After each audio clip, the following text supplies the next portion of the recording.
Rowdyism చేస్తున్నారు, దడిపిస్తున్నారు, శాంతియుతమైన పరిస్థితులను కల్పించట్లేదు. తర్వాత ప్రజాస్వామ్యంలో క్యాండిడేట్స్ని సెలెక్ట్ చేయాల్సిన మినిమం పాటించట్లేదండి వీళ్ళు. ఒక ఎంపీ అభ్యర్థిని సెలెక్ట్ చేయాలంటే ఒక మెంబర్ ఆఫ్ పార్లమెంటు ఆ నియోజకవర్గంలో ఉన్న ప్రాబ్లం చూడటమే కాకుండా అతను ఈ రాష్ట్రాన్ని రిప్రజెంట్ చేస్తాడు. అతను ఈ దేశంలో ఉన్న సమస్యలు, దేశంలో ఉన్న సాంఘిక సమస్యలు, ఆర్థిక సమస్యలు, ఎన్ని సమస్యలు అన్నింటిలో ఈయన పార్టిసిపేట్ చేస్తాడండి. ఎందుకంటే 145 కోట్లకి మనం ఉన్నది 545 మంది, రాజ్యసభ పక్కన పెడితే. ఎన్ని మీరు 145 కోట్లు పోయి 545 మెంబర్లు వేస్తే ఎన్ని కోట్ల మందిని ఒక వ్యక్తి రిప్రజెంట్ చేస్తున్నాడండి. అవును సార్. మరి ఆయన ఎంత బాధ్యతాయుతంగా ఉండాలి, ఆయన చేసే చట్టాల్లో పాల్గొనే దానిలో ఎంత బాధ్యత ఉండాలి, ఎంత చదువుకొని ఉండాలి, అవగాహన ఉండాలి. దీంతో పాటు అంతర్జాతీయ సమస్యల్లో ఉండాలి. ఇతర కంట్రీస్లో మనకి టెన్షన్స్ వస్తున్నాయి, చైనాతో వస్తుంది, పాకిస్తాన్తో వస్తుంది, లేకపోతే శ్రీలంకకి ఎంత హెల్ప్ చేసినా మనకు వాళ్ళతో సమస్య వస్తుంది, నేపాల్తో మనం ట్రైన్ చేసిన వాళ్ళతో మనకు సమస్య వస్తుంది. అందులో మీకు you are more interested on international affairs. ఇంత ఉంటే ఇవన్నీ పార్లమెంట్లో ప్రధానమంత్రి గారు లేకపోతే క్యాబినెట్ నిర్ణయం తీసుకోరండి. ఈ డిస్కషన్లో ఉంటుంది. క్రూషియల్ ఇష్యూ వచ్చినప్పుడు క్యాబినెట్ మెంబర్స్ డిస్కషన్ పార్టిసిపేట్ చేస్తారు. దానికి ఎంత పరిస్థితి రావాలి. వైసీపీలో చూడండి, అక్కడ మాకు బాపట్లలో ఒక అతనికి ఇచ్చారు సీటు, నందిగాం సురేష్ అని. ఆయనకి క్వాలిఫికేషన్ లేదు. ఆయన అసలు నోరు తెచ్చి మాట్లాడగలడా? ఇక్కడ వచ్చి లేచిన దగ్గర నుంచి బూతులు తిట్టడం తప్పితే పార్లమెంట్లో ఏమైనా మాట్లాడగలడా? ఎవరైనా మీరేమైనా మాట్లాడితే చెప్పండి. ఇప్పుడు ఇక్కడ చిత్తూరులో ఒక అతనికి ఇచ్చాడండి అసెంబ్లీ సీటు. ఒక అతను ఉన్నాడు వైసీపీ క్యాండిడేట్ విజయానంద రెడ్డి. అతను చూస్తే మీరు ఆశ్చర్యపోతారు. అతనికి ఏ ఇది లేదు. రాజమండ్రి జైల్లో వచ్చాడు, వెళ్ళి ఉండి వచ్చేస్తున్నాడు, క్రిమినల్ బ్యాక్గ్రౌండ్. తర్వాత స్మగ్లింగ్లో వెళ్ళి వచ్చినట్టున్నాడు. ఆయనకి ఇక్కడ సీట్ ఇచ్చేసి గెలవమంటాడు. ఇక్కడంతా మైన్స్లో క్రైమ్ చేసిన వాళ్ళకి, లేకపోతే ఉమెన్ దూషించిన వాళ్ళకి, అక్కడెక్కడో గోదావరి డిస్టిక్లో ఒక ఎంఆర్ఓ ఇసుక తోలేటప్పుడు ఎంఆర్ఓ ఒక లేడీ ఎంఆర్ఓ ఎదిరించిందని ఆమె మీద తోసేస్తారు. అసలు ఏం అర్థం పద్ధం లేని సీట్లు. చదువుకున్న వాళ్ళకి ఇవ్వండి. ఈ రాష్ట్రం గురించి, దేశం గురించి, ప్రజాస్వామ్యం గురించి ఆలోచించండి అనేది నా బాధ. అది చంద్రబాబు గారు చేస్తున్నారు. ఎంతమంది ఈయన సెలెక్ట్ చేసిన ఎంపీస్లో ఒక్కళ్ళదన్న లోపం చూపించండి. గెలవటం ఓటమి తర్వాత పెట్టండి. గెలిస్తే వీళ్ళైతే ఒంటరి చేస్తారు, ఓడిపోతే మనం ఏం చేయలేం. కానీ కరెక్ట్ సార్. సో అట్లాంటి దాని గురించి నేను చెప్పాను సభలో. ఇంతకు ముందు చిత్తూరులో టీడీపీలో ఉన్న చాలామంది నాయకులు టీడీపీతో ఉన్న అసంతృప్తితోటి పవన్ కళ్యాణ్ గారి వైపు వెళ్ళడం జరిగింది. ఇప్పుడు ఈ కూటమి వల్ల మళ్ళీ టీడీపీ వాళ్ళతో కలిసి చేయడం అనేది కొంత లోపల లోకలోకలు జరుగుతున్నాయి అనేది అనుకుంటున్నారు. దీని ఎంతవరకు నిజం? అధినేతలు నిర్ణయించిన తర్వాత మన ప్రజాస్వామ్య పార్టీ వ్యవస్థ, మన మల్టీ పార్టీ వ్యవస్థ తెలుసు కదా మీకు. జేడీ లక్ష్మణ్ గారు పార్టీ పెట్టేశారు, శివబాబు గారు పార్టీస్ పెట్టారు. ఎవరు తోస్తే వాళ్ళు పార్టీస్ పెట్టేయచ్చు. ఎందుకంటే మల్టీ పార్టీ వ్యవస్థ అంటారు దీన్ని, బహు పార్టీ వ్యవస్థ అంటే ప్రజాస్వామ్యం. అట్లాంటప్పుడు అదే ఈ పార్టీ వ్యవస్థలో వాళ్ళ పక్కన పెడితే 2-3 మెయిన్ పార్టీలు ఉంటే ఈ పార్టీ ఎప్పుడైనా సరే వాళ్ళ లీడర్షిప్ ఏం చెప్తే అది చేస్తారు, క్యారీ ఆన్ చేస్తారు. అంతేగాని ఇష్టం ఉన్నా లేకపోయినా చేయాల్సిందే. తర్వాత కూటమి పాలిటిక్స్ మీకు తెలిసే ఉంటుంది. ఇంతకుముందు మనం ఎన్డీఏ ఈజ్ కూటమి, ఇక్కడ దాకా తీసేస్తే తర్వాత మనం ఇంతకుముందు ఉన్న వాళ్ళ ప్రోగ్రెసివ్ అలయన్స్ కూడా, బట్ హౌ దే లివ్డ్ ఉంటాయి, చిన్న చిన్న సమస్యలు ఉంటాయి. ఇప్పుడు మాకున్న ఛాలెంజ్ ఏంటంటే ఓట్ ట్రాన్స్ఫర్మేషన్. టీడీపీ క్యాండిడేట్ ఉన్న దగ్గర కూటమి అభ్యర్థులు జనసేన వాళ్ళు, బీజేపీ వాళ్ళు ఉంటే వాళ్ళ vote how best we transform into TDP. అలాగే జనసేన క్యాండిడేట్లు అభ్యర్థి దీనిలో ఉన్నప్పుడు ఈ బీజేపీ తర్వాత టీడీపీ పార్టీ వాళ్ళకి ఎంత ట్రాన్స్ఫర్ చేస్తాం, ఇది సాధించడంలోనే ప్రయత్నం జరుగుతుంది. బయట వినపడేది చాలా తక్కువ అండి. ఎక్కువ 5% అయిపోయింది, 80-85% అయిపోయింది. ఓ 15% వినపడేది పత్రికల్లో వీటిలో రిపోర్ట్ అవుతుంది. బట్ అది చిన్నదాన్ని రిపోర్ట్ చేస్తున్నాను. అది 85%. ఏ సమస్య అయినా 100% యాక్సెప్ట్ చేసే తీరు మన దేశంలో ఉండదు, ప్రపంచంలోనే ఉండదు. Correct. 85% is the best thing. అవును, అవును. 85% needs to be considered as 100%. Yeah, percentage wise. Percentage absolutely. అట్లా. ఇప్పుడు ఇక్కడైతే చిత్తూరులో మనం లోకల్గా చూస్తే చాలామంది నాతో జనసేన వాళ్ళు ఉన్నారు, బీజేపీ వాళ్ళు ఉన్నారు, అందరూ పిలిచి మీటింగ్లు పెట్టి మీరు మాతో కన్విన్స్ చేయండి, మేమంతా మీతో ట్రావెల్ చేస్తాం అని చెప్పి చేసినప్పుడు బోల్డ్ ఎంత ఉన్నారు. నా టీంలో జనసేన వాళ్ళు బోల్డ్ ఎంత అంత యంగ్స్టర్స్ కదా, మనం వాళ్ళ సర్వీస్ వాడుకోవాలి, ఆ ఓట్లు తీసుకోవాలి. అలాగే జనసేన ఉన్న చోట మా వెళ్ళాలి. సో ఇప్పుడు మీరు మాట్లాడుతున్న దాని ప్రకారం నాకు అర్థమైంది ఏంటంటే ఈ కూటమి అనేది డెఫినెట్గా ఒకళ్ళకొకళ్ళు బలం, ఒకళ్ళనొకళ్ళు కూడగట్టుకుని పోతామే తప్ప ఎవరికి ఇందులో మైనస్ కాదు అని అంటున్నారు. బీజేపీతో కూటమితి తెలుగుదేశం ప్రభుత్వం సరిగా ఇంటర్ప్రిట్ చేయట్లేదు మీడియా కానీ, ప్రింట్ మీడియా, తర్వాత సోషల్ మీడియా, ఎలక్ట్రానిక్ మీడియా కూడా చేయట్లేదు. ఎందుకంటే దానిలో బాబు గారికి ఉన్న ఉన్నతమైన భావాన్ని వీళ్ళు క్యాచ్ చేయలేకపోతున్నారు. ఏంటంటే ఒకటి పొలిటికల్ మైలేజ్ ఏమైనా ఉంటుంది అనేది పక్కన పెడితే, ఈ రాష్ట్రం అప్పుల రాష్ట్రంగా చంద్రబాబు నాయుడు గారు గెలిచి సీఎం వేస్తే అప్పుల రాష్ట్రంగా ఉంటుంది. అంటే అపారమైన అప్పులు, మామూలు అప్పులు కాదు, లక్షలు, 12 లక్షలు 14 లక్షల కోట్లు ఉంటుంది. ఎవరు చేశారు అవి, ఎందుకు చేశారు అవి తర్వాత మాట్లాడుకుందాం ఉంటుంది. దాన్ని వచ్చి ఇతను పరిపాలన చేయాలి, రాజధాని కట్టాలి. 2019లో రాజధాని కట్టాల్సిన ప్రాబ్లం ఎట్టుంది, ఇప్పుడు అట్లాగే ఉంది. ఏం ఒక ఇటుకరాయి కూడా పడలేదు, నేను కట్టాల్సిందే. అమరావతి అవుతుందంటారా? ఖచ్చితంగా అమరావతి అవుతుంది. తర్వాత అన్ఎంప్లాయ్మెంట్, నిరుద్యోగాన్ని పెంచారు తప్పితే తగ్గించింది లేదు, ఇప్పుడు బాబు గారు వచ్చి పెంచాలి. తర్వాత ఆర్థిక వ్యవస్థను పటిష్టం చేయాలి, ఎందుకంటే మనకు వచ్చే రెవెన్యూస్ని పాడు చేసి పడేశారు. మనకు వచ్చే 3 రెవెన్యూస్, మీకు మేజర్ రెవెన్యూస్ తెలుసు కదా, లిక్కర్ అనకూడదు, excise income, land registration income, తర్వాత మనకు వచ్చే పబ్లిక్ సెక్టర్ డివిడెండ్స్, స్టేట్ గవర్నమెంట్లో ఉండే కంపెనీస్ డివిడెండ్స్, ఇవి డొమెస్టిక్ వస్తాయి. సెంట్రల్ గవర్నమెంట్తో GST share, grants in aid, income tax share వస్తుంది. ఇప్పుడు ఇంతకీ మీ ప్రభుత్వం వస్తే, బాబు గారి ప్రభుత్వం వస్తే, ఈ భూములు అన్నీ పోయి రియల్ బ్రాండ్స్ మంచి ఆల్కహాల్ దొరుకుతుందంటారా? ప్రజలు చాలా మంది వెయిట్ చేస్తున్నారు మరి, ఎందుకంటే ట్యాక్స్ కడుతూ కూడా ఆరోగ్యం పాడు చేసుకుంటున్నామని. మంచి ప్రశ్న అడిగారు. అసలు ఇక్కడ ఈ చేసే లిక్కరు సార్ న్యాచురల్గా తయారు చేసిన బార్లీ, వీట్, స్పిరిట్ని వదిలేసి కెమికల్స్తో తయారు చేస్తారు. దానివలన ఆరోగ్యాలు పాడవుతుంది. 30 లక్షల మంది ట్రీట్మెంట్ తీసుకుంటున్నారండి రాష్ట్రంలో. 30,000 మంది చనిపోయారండి లివర్ అండ్ కిడ్నీ వ్యాధితో. 2019 తర్వాతనే కిడ్నీ లివర్ వ్యాధులు ఎందుకు పెరుగుతుంది అంటే అంతకుముందు ఎందుకు పెరగలేదు మనకి? వాటర్ చేంజ్ అయిందా, అట్మాస్ఫియర్ చేంజ్ అయిందా, తాగటం ఎక్కువైంది, చీప్ తాగుతున్నారు. దానికి ప్రభుత్వం రావటమే ఆ కంపెనీ లైసెన్స్లన్నీ క్యాన్సిల్ చేసేస్తారు.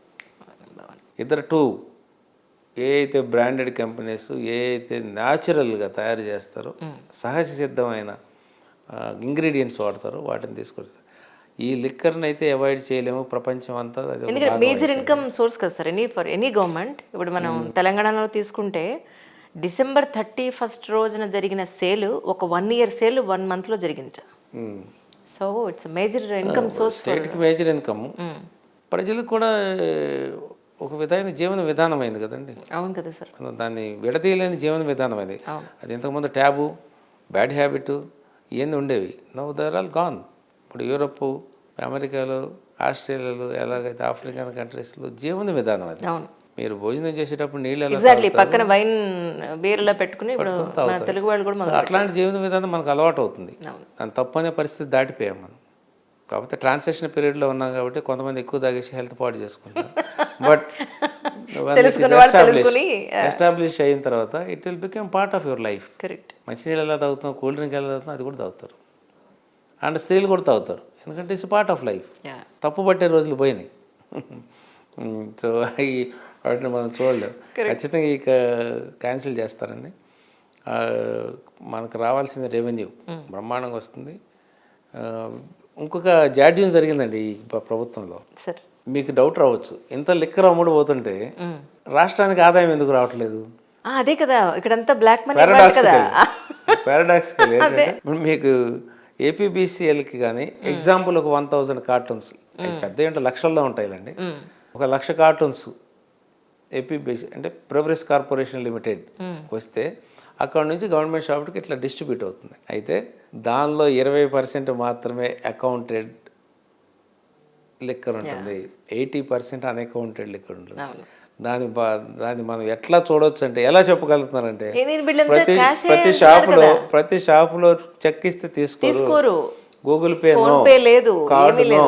ఎందుకంటే దే వాంట్ క్యాష్ని క్యాష్లో మ్యానుఫ్యాక్చర్ చేశారు కాబట్టి, క్యాష్లో చేరుతుంది కాబట్టి క్యాష్ క్రియేట్ చేసి ఇచ్చేస్తారు. అయితే ప్రభుత్వ అనుమతితోనే జరుగుతోంది ఇది. ప్రభుత్వమే చేస్తుంది, అనుమతి ఏంటండి? Oh my god, I thought shops వాళ్ళందరూ కలిసి వీళ్ళు పెట్టుకున్న రూల్ అనుకున్నాను సార్ నేను. షాప్స్ వాళ్ళు పెట్టుకుంటే ఒకళ్ళన్నా ప్రోగ్రెస్ కార్పొరేషన్ నుంచి కొనాలి కదండి. ప్రోగ్రెస్ కార్పొరేషన్ డీడీ కట్టి కొనాలి. వీడు క్యాష్ తీసుకొస్తే డీడీ ఎట్లా కడతాడండి? డైకోటమీ. ఓ మై గాడ్, మీరు క్యాష్లో తీసుకుంటే క్యాష్లో కట్టాల్సిందే కానీ లేకపోతే ఇన్కమ్ ట్యాక్స్ ఊరుకోదు కదా, జిఎస్టీ ఊరుకోదు కదా. వ్యవస్థ నాశనం అయిపోయింది అలా చూస్తే. ఎక్సైజ్ డ్యూటీ రావట్లేదు, దాని మీద వచ్చే జిఎస్టీ రావట్లేదు, ఆ షాపులకు వచ్చే ఇన్కమ్ ట్యాక్స్ రావట్లేదు, అన్నీ దెబ్బతినిపోయింది. సో రెవెన్యూస్ లేవు. ల్యాండ్ రిజిస్ట్రేషన్ మీరు ఏం హోప్ క్రియేట్ చేస్తే ల్యాండ్స్ పెరుగుతాయండి, ఉన్న ప్రజలే పారిపోతుంటే. మోస్ట్ ఆఫ్ ద టైమ్స్ నాకు ఇక్కడే చాలా బాధ అనిపిస్తుంది సార్. ఏంటంటే పొలిటికల్ లీడర్స్కి కొంతమంది చదువు ఉన్నా లేకపోయినా ప్రజల సమ్మతితోటి అధికారంలో కూర్చుంటారు. కానీ సివిల్ సర్వెంట్స్కి ఒక రాష్ట్రానికి, ఒక స్టేట్కి సంబంధించిన ₹1 రాక, ₹1 పోకడ, అసలు ఏం జరుగుతోంది, దీన్ని ఎలా రన్ చేయగలం అనేది పూర్తి నాలెడ్జ్ ఉంటుంది. అవును, అది ఐఏఎస్ అవనివ్వండి, ఐపీఎస్ అవనివ్వండి, మీరు ఐఆర్ఎస్ అవనండి, ఐఎఫ్ఎస్ అవనివ్వండి, ఎవరైనా సరే వీళ్ళు ఇంత నాలెడ్జ్ ఉండి కూడా వాళ్ళని ఎడ్యుకేట్ చేసినా వాళ్ళు తీసుకోరు. వీళ్ళ దగ్గర వీళ్ళ రిఫార్మ్స్ చేస్తానో వాళ్ళు ఒప్పుకోరు. అసలు ఎంత బాధాకరం అండి. అసలు ఇంట్రెస్ట్ లేదు ఫస్ట్ ఆఫ్ ఆల్. అసలు మీ సివిల్ సర్వెంట్స్ అందరు అడ్వైజ్లు తీసుకున్నా కూడా స్టేట్ని ఎంతో బాగా అద్భుతంగా తయారు చేయొచ్చు. ఇక్కడే వచ్చింది మనకి bureaucracy, government, political government are 2 different streams. అవును, మీరు బ్యూరోక్రసీ, పబ్లిక్ అడ్మినిస్ట్రేషన్లో బ్యూరోక్రసీ మీద కదా చదివితే మ్యాక్స్ వెబర్ అని ఒక బుక్ రాశాడు, హౌ బ్యూరోక్రసీ బిహేవ్స్. చదివితే మీరు కానీ వీళ్ళంతా మీరు అన్నారు కదా, వీళ్ళ మాట వినటం కానీ వీళ్ళు స్టార్ట్ చేస్తే దే విల్ బికమ్ కోబ్రాస్. అయ్యి బాబు, ఎలా అండి? వీళ్ళని పని చేయనీరు, మేమే చేస్తాం మీరు కూర్చోండి అంటారు. ఓకే, డెమోక్రసీలో వాళ్ళు పని చేయాలి, వాళ్ళు ఆర్డర్ ఇస్తే వీళ్ళు పని చేయాలి. ఓకే, అది మారిపోయి మీరు కూర్చోండి మేము చేస్తాం అంటారు. అందుకని బ్యూరోక్రసీకి లిమిటెడ్ పవర్ ఇవ్వాలి తప్పితే you should never give them full powers. Once మీరు ఇచ్చారో థియరిటికల్గా అయ్యింది, ప్రాక్టికల్గా కూడా అదే జరుగుతుంది. ఎవరిని పట్టుకోలేరు, పవర్స్ని లిమిటెడ్గా ఇవ్వాలి. మనం ఇప్పుడు పోలీస్కి ఎక్కువ పవర్స్ ఇస్తే ఏమవుతుందండి? కరెక్ట్, లాని విచక్షణ రహితంగా వాడేస్తాం. దానిలో వెస్టెడ్ ఇంట్రెస్ట్ ఉంటాయి, కొంతమంది జెన్యూన్గా ఉంటుంది, అసలు లా ఫాలో అయ్యేది ఉండదు. Correct correct. మరి అప్పుడు ఏం చేస్తాండి? సిఆర్పిసి, సిపిసి డేంజరస్ మన సెక్షన్స్ ఉన్నాయి, వాటిని ఇంప్లిమెంట్ చేయాలి కదా. ఇంప్లిమెంట్ చేయాలంటే లిమిటెడ్ పవరే ఉండాలి బ్యూరోక్రసీకి. బట్ పొలిటికల్ స్ట్రీమ్స్లో వీళ్ళు నాలెడ్జబుల్ పర్సన్ ఎన్నుకోవాలి. Luckily we have chosen doctor BR Ambedkar given us a democratic country where federalism is tenet, where independent judiciary is required, independent parliament is required. ఇంత వచ్చినప్పుడు మనం బ్యూరోక్రసీకి వీళ్ళు చేయట్లేదు కదా, బ్యూరోక్రసీ ఇస్తే the spirit of constitution will lose. Right, వాళ్ళని వాళ్ళ లిమిట్లోనే ఉంచాలి, వీళ్ళ ఎఫిషియన్సీ పెంచుకోవాలి. డెమోక్రటిక్ పార్టిసిపేషన్లో ఉన్న మనుషుల ఎఫిషియన్సీని పెంచుకోవడం అవసరం. దానికి ఏం చేయాలనేది పొలిటికల్ పార్టీలు కూర్చొని ఆలోచించాలి. రాబరర్స్కి, స్కామ్స్టర్స్కి, మర్డరర్స్కి సీట్ ఇచ్చి మీరు గెలిపించుకుంటే పార్టీని చూసేస్తారు. ఇక్కడ ప్రజలకి వ్యక్తి కాదు కదా, డెమోక్రసీ పార్టీ సిస్టంలో పార్టీని చూసేస్తారు. వీడు వెధవా, వీడు క్రైమ్ చేసేయడం ప్రజలకు అంత ఆలోచించారు. ఓ వైఎస్ఆర్ కాంగ్రెస్ పార్టీ నేను వేయాలి, తెలుగుదేశం పార్టీ నేను ఇది చూస్తారు తప్పితే ఇప్పుడు ఫైనల్లీ ఎవరు వెళ్తున్నారు అక్కడికి? Can you imagine person with criminal background can formulate policy now for us for 145 crore people and taking their welfare into consideration, taking their development into consideration. Can he think of that? It's not possible. మన political party చేస్తుంది, బ్యూరోక్రసీని blame చేసి లాభం లేదు. Bureaucracy cannot be given 100% power because it is dangerous. But you have to improve your performance. and show this democracy is a successful democracy. True. Imagine budget ప్రవేశపెట్టారండి స్టేట్లో, లేకపోతే సెంటర్లో పెట్టారండి, చేయమనండి, అనాలిసిస్ చేయమనండి. గవర్నమెంట్ బడ్జెట్ ప్రవేశపెడుతుంది. Budget is document for that 1 year's expenditure and incomes.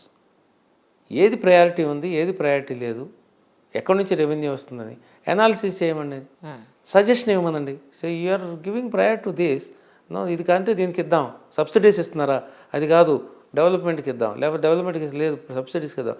Give your idea contribution. Then అందరు ideas తీసుకొని కన్సాలిడేట్ చేసి finance minister, so this is the formation of our budget అని ఇస్తారు. ఏమి ఇవ్వరు, వాళ్ళ టీం 20 మంది ఏదో కూర్చొని చేస్తారు, మనం దాన్ని చదవటమే మనకు రావట్లేదు, సలహా ఇంకెక్కడ ఇస్తామండి మనం, మన క్యాండిడేట్ వీళ్ళు కదా. This is absurd. ఇట్లాంటి వాటి కోసం అలాంటి వాడు వద్దామని ప్రయత్నం చేస్తున్నాం. పొలిటికల్ వీళ్ళు యాక్సెప్ట్ చేస్తారో లేదో చూడాలి. హోప్ఫుల్లీ నేను కూడా అదే అనుకుంటున్నాను. నిజంగా ప్రజలు మీకు ఒక అవకాశం ఇస్తే డెఫినెట్గా చిత్తూరుని రూపురేఖలు మారుస్తారని నమ్మకం as a person, as a journalist నేను చూస్తున్నాను. మీ విజన్ నేను చూడగలుగుతున్నాను డెఫినెట్లీ. దానికి మీరు ఇచ్చిన పాయింట్స్ ఏమైనా ఉంటాయి చంద్రబాబు నాయుడు గారికి, ప్లస్ ఆయన విజన్ కూడా కలిసి మీ ఇద్దరు ఒక మాట అనుకుంటే డెఫినెట్గా చిత్తూరు ప్రజలకు మంచి. చంద్రబాబు నాయుడు గారి విజన్ ఇప్పుడు ఆల్రెడీ 2047 పెట్టారు. 2020 అయిపోయింది, ఇంప్లిమెంట్ అయిపోయింది. అవును. 2047 అంటే ఏంటో తెలుసండి, a symbolic of 100 years completion of independence. Oh my 47 1947 2047 100 years completion ఉంటుంది. దానికి how best you show the development, how best you bring people up, దానికి ఫార్ములేట్ చేస్తున్నారు ఇప్పుడు ఆయన. Can you imagine person thinking of 47 normal person అయితే, ఆ ఏజ్లో normal person అయితే నా లైఫ్ స్పాన్ అంతా నాకెందుకు 47 గురించి కదా, ఇది నీరసం చేసాము. ఎందుకంటే ఫ్యూచర్ గురించి ఆయన వరి అవ్వడు. అదే సార్, ఫార్ములేట్ చేసి ఆడ పెడతాను, future generation will utilise that. అవును సార్, కరెక్ట్. సో ఈ థింగ్స్ ఆఫ్ ఫ్యూచర్ జనరేషన్, ఈ things of future country, future society, దాని గురించి ఆలోచించాలి. అప్పుడు మనం ఎంతకు ముందులాగా ఇప్పుడు కూడా నవ్వారు అనుకుని మనం పిచ్చాడు. ఎందుకంటే 2020 is prove to be a successful one. ఏదైనా అదే కదండి, మన సక్సెస్ని ఏం చెప్తాం, ఈయన గొప్పవాడేది ఎందుకంటాం. అది చేశాడు, బ్రహ్మాండంగా పర్ఫార్మెన్స్ చేశాడు, ఇప్పుడు చేస్తాడు అని కదా. This is what exactly applies to Chandrababu Naidu. Jagan గారికి చెప్పండి, వాట్ ఎక్స్పీరియన్స్ హెస్ గాట్, పరిపాలన అనుభవం ఉందా? సరే, ఈ 4 years చేశారు, ఈ 4.5 ఏళ్ళలో ఏమైనా గొప్ప విషయాలు చేశారా? రెఫరెన్స్ పాయింట్ ఏమైనా ఉందా? ఏంది, దేని చూసి ఓట్లేయాలి, దేని చూసి అడుగుతున్నారు? వెల్ఫేర్ స్కీమ్స్ చేయటని అడుగుతున్నారు. ఈ వెల్ఫేర్ స్కీమ్స్ వైబులా? ప్రపంచంలో వెల్ఫేర్ స్కీమ్స్ వైబులా? దేశంలో వెల్ఫేర్ స్కీమ్స్ ఎట్లా ఉన్నాయి? సెంట్రల్ గవర్నమెంట్ కూడా వెల్ఫేర్ స్కీమ్ చేస్తుంది, ఎంత పాటు చేస్తుంది? సమతుల్యం ఎలా చూస్తున్నారు? అభివృద్ధికి దేనికి? మరి మీరేం చేస్తున్నారు? ఎంతసేపటికి మేనేజ్మెంట్, ఎంతసేపటికి జనం మీద పట్టడం, వాళ్ళ వీక్నెస్ని ఎన్కాష్ చేసుకొని ఓట్లు వస్తాయి, నాకు ఓట్ బ్యాంక్ క్రియేట్ అయితే చాలా అంటాం తప్పితే ఏమవుతుంది? ఈ మార్జినలైజ్ సెక్షన్స్ వాళ్ళకి పాపం, వాళ్ళకి డబ్బులు ఉండదు కాబట్టి మీరు చేస్తున్న సహాయం డబ్బులు చూసి ఈయన మాకు దేవుళ్ళగా కనపడుతున్నారు అంటున్నారు. ఆ డబ్బులు కూడా సంపద క్రియేషన్కి అవ్వట్లేదండి. ఈ ఉచిత స్కీముల్లో వచ్చిన మనిషికి సంపద క్రియేషన్ కావాలి, లేదంటే ఆయన పని చేసుకోవడానికి పనికి రావాల్సిన సోర్స్ కావాలి. కానీ వచ్చిన ప్రతి నెల వచ్చేటప్పటికి, లేకపోతే ఈ 3 monthsకో 2 monthsకో వస్తుంది కదండి, బ్యాంకులో పడుతుంది అని ఎదురు చూస్తూ ఉంటే ఏం చేస్తాం దాంతో? డబ్బులతో మల్టీనేషనల్ కంపెనీస్ బాగుపడుతున్నాయండి. పల్లెటూరులో మీరు చూసారో లేదో, ఈయన ఇది పడేటప్పటికి, ఈయన ఇచ్చే బటన్ నొక్కేటప్పటికి చాలా పల్లెటూరులో లారీలు వచ్చి ఆగుతాయి. దేనికో తెలుసండి, ఎలక్ట్రానిక్స్ ఉంటాయి దాంట్లో, ఫ్రిడ్జ్లు, టీవీలు, మిక్సీలు, గ్రైండర్లు, ఇన్స్టాల్మెంట్లు ఇస్తాం, ఈఎంఐల మీద ఇస్తామని ఇవి వచ్చిన డబ్బులు తగ్గి కొనుక్కుంటున్నారు. I accept that standard of living is growing, but with whose income? Correct. ఉచిత ఇన్కమ్, కష్టపడి సంపాదించి తెచ్చుకుంటే దాన్ని గ్రోత్ అంటారు.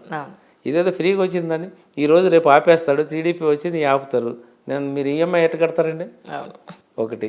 తర్వాత ఫ్రిడ్జ్ పాడైపోద్ది, నీకు వచ్చి ఇన్కమ్తో దాన్ని రిపేర్ చేయించుకోగలరండి? కరెక్ట్. వస్తువు కొండం కాదు దాన్ని. నన్ను అడిగితే ఆంధ్రప్రదేశ్లో ఈయన పంచుతున్న డబ్బులన్నీ మల్టీనేషనల్ కంపెనీస్, హిందుస్థాన్ లేవరు, తర్వాత ఫ్రిడ్జ్లు శాంసంగ్ వీళ్ళకి వెళ్ళి కొనుక్కుంటున్నారు. అంటే సరే కనీసం దాని మీద జిఎస్టీ మనకేమన్నా వస్తుందా అంటే అది కూడా కాదు. ఎందుకు తెలుసా, మన స్టేట్లో మ్యానుఫ్యాక్చరింగ్ యూనిట్స్ లేవు. మహారాష్ట్రలో ఉన్న అహ్మద్ నగర్ అక్కడికి వెళ్తుంది మొత్తం. లేకపోతే గుజరాత్లో ఉన్న వాళ్ళకి అక్కడ మ్యానుఫ్యాక్చర్ అవుతుంది. You have to pay GST చూద్దాం. టు దమ్. అంటే నువ్వు ట్యాక్స్ రాదు, కరెక్ట్. వాళ్ళ జీవన ప్రమాణాలు పెంచవు, ఈ అలవాట్లు చేస్తావు, చక్కగా పని చేసుకొని పచ్చడి రోట్లో నూరుకునే వాళ్ళకేమో మిక్సీ ఇచ్చేస్తావు, అన్నం తినే వాళ్ళకేమో టిఫిన్స్ ఇచ్చేస్తావు, ఆడవాళ్ళకేమో పని లేకుండా కలర్ టీవీలు కొనుక్కుంటున్నారు. మంచిది, but with your own income, with your own hard earn money you develop. That shows the development. సొంత కాళ్ళ మీద నిలబడమంటున్నారు. అది ఈ జాడ్యాలన్నీ అనలైజ్ చేస్తుంది. ఎందుకంటే ఇట్లాంటి వాటి వల్ల ప్రయోజనం లేదు. అదే తెలుగుదేశం ప్రభుత్వం వస్తే మాకున్న ఇన్ఫర్మేషన్ ప్రకారం, చంద్రబాబు నాయుడు గారి సమర్థత ప్రకారం మీరు ఎలా బ్రతకాలో నేర్పిస్తారు. చేపలు పట్టి ఎలాగ మీరు చేయాలో నేర్పిస్తారు, కానీ చేపలు తెచ్చి మీకు ఇయ్యరు. So this is how it happens.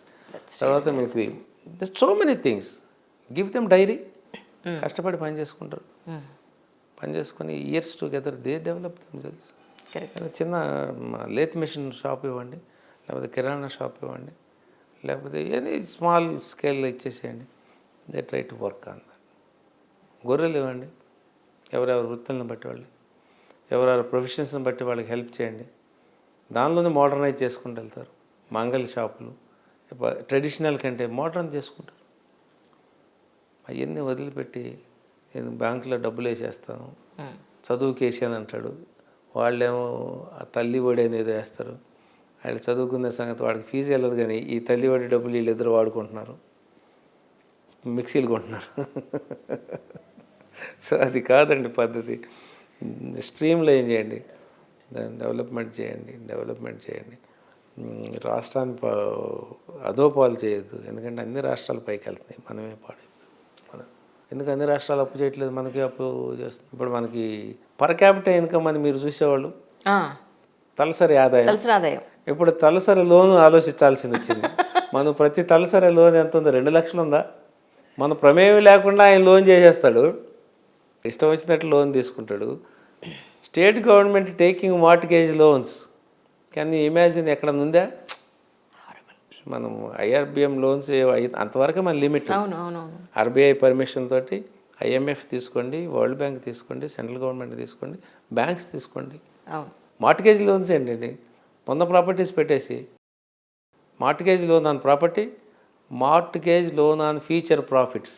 Oh my god, అది ఇంకా దారుణం కదా. ఇంకా దారుణం. Total zero. కార్పొరేషన్స్ ఉంటాయి కదా, ఈ కార్పొరేషన్స్కి ఇప్పుడు మనకు ఒక 1000 కోట్ల ఇన్కమ్ వస్తుంది అనుకోండి ఈ ఇప్పుడున్న పరిస్థితి. నెక్స్ట్ 10 ఇయర్స్కి లెక్కేస్తారు దాన్ని. నెక్స్ట్ 10 ఇయర్స్లో ఎంత రావచ్చు? 100 కోట్ల, 1000 కోట్ల, లేకపోతే 10,000 కోట్ల అని అనుకున్నారు అనుకోండి. దాన్ని 10 ఇయర్స్కి ఇచ్చి ఆ ఇన్కమ్ మీద లోన్ తెస్తున్నారు ఇప్పుడు. Oh my God, not on the actual. అలా అనుకుంటే అసలు ఫ్యూచర్ అంతా వెళ్ళిపోయింది. It is out of hands. ఇప్పుడు రైట్ టైంలో ప్రజలు రైట్ డెసిషన్ తీసుకొని ఈ వైఎస్ఆర్ ప్రభుత్వాన్ని కానీ తీసేయకపోతే, I tell you, people are going to suffer a lot.